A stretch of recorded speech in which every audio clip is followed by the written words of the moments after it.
नमस्कार, आप देख रहे हैं हिमाचल आज तक और मैं आपके साथ अम्बी वर्मा। तो चलिए नजर डालते हैं कुछ मुख्य खबरों पर। मुलाकात हुई, क्या बात हुई। नई दिल्ली में जेपी नड्डा से मिले विधायक अनिल शर्मा।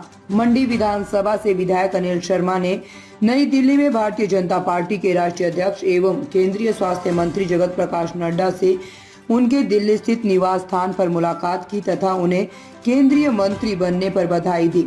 सदर विधायक अनिल शर्मा ने स्वास्थ्य मंत्री से हिमाचल प्रदेश के स्वास्थ्य सेवाओं को लेकर केंद्र से अधिक मदद के लिए आग्रह किया। खासकर लाल बहादुर शास्त्री मेडिकल कॉलेज नेर चौक और क्षेत्रीय अस्पताल मंडी के लिए और विशेष मदद के लिए भी आग्रह किया, ताकि हिमाचल की जनता को घर द्वार पर बेहतर और आधुनिक स्वास्थ्य सुविधाएं मिल सके।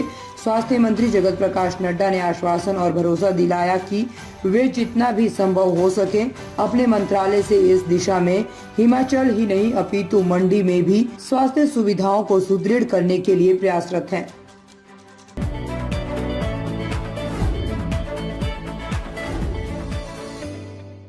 कांगड़ा के डगवार मिल्क प्लांट को 201 करोड़ जारी। मुख्यमंत्री सुखविंदर सिंह सुक्खू ने बुधवार को यहां कहा कि जिला कांगड़ा के डगवार में दूध प्रसंस्करण संयंत्र स्थापित करने के लिए 201 करोड़ रुपए आवंटित किए गए हैं। ये संयंत्र राष्ट्रीय डेयरी विकास बोर्ड के सहयोग से निर्मित किया जाएगा, जिसका कार्य शीघ्र ही आरंभ किया जाएगा। उन्होंने कहा कि इस संयंत्र की प्रारंभिक क्षमता 1.50 लाख लीटर प्रतिदिन होगी, जिसे 3 लाख लीटर प्रतिदिन बढ़ाया जा सकता है। पूर्ण रूप से स्वचालित इस संयंत्र में दही, लस्सी, मक्खन, घी, पनीर, सोया, फ्लेवर्ड मिल्क और मिजोला चीज जैसे दूध के उत्पाद तैयार किए जाएंगे। ये संयंत्र कांगड़ा, हमीरपुर, चंबा और ऊना जिले के किसानों की आर्थिकी सुदृढ़ करने में मील का पत्थर साबित होगा।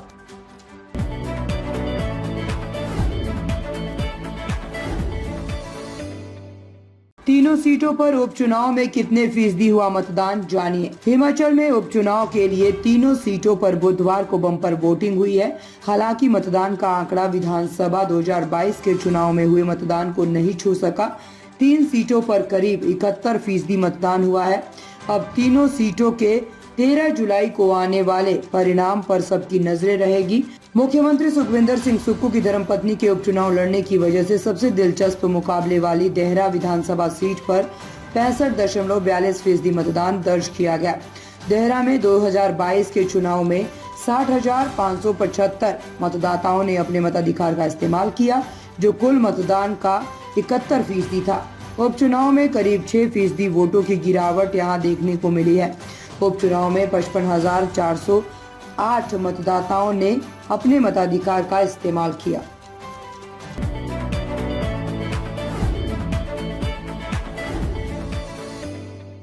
नहर निर्माण में घटिया सामग्री का उपयोग करने से अब धीरे धीरे पोल खुलने लगी है। दरअसल हिमाचल सरकार ने कांगड़ा के गग्गल एयरपोर्ट के विस्तार के लिए होने वाले भूमि अधिग्रहण की डेडलाइन को आगे बढ़ा दिया है।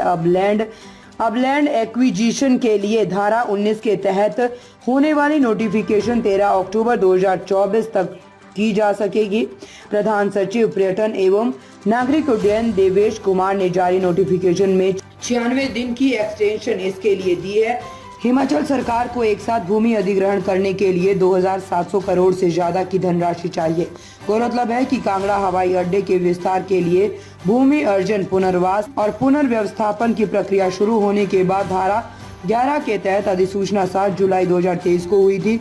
भूमि अधिग्रहण कानून के अनुसार इस अधिसूचना के 1 साल के भीतर धारा 19 की अधिसूचना होना जरूरी है।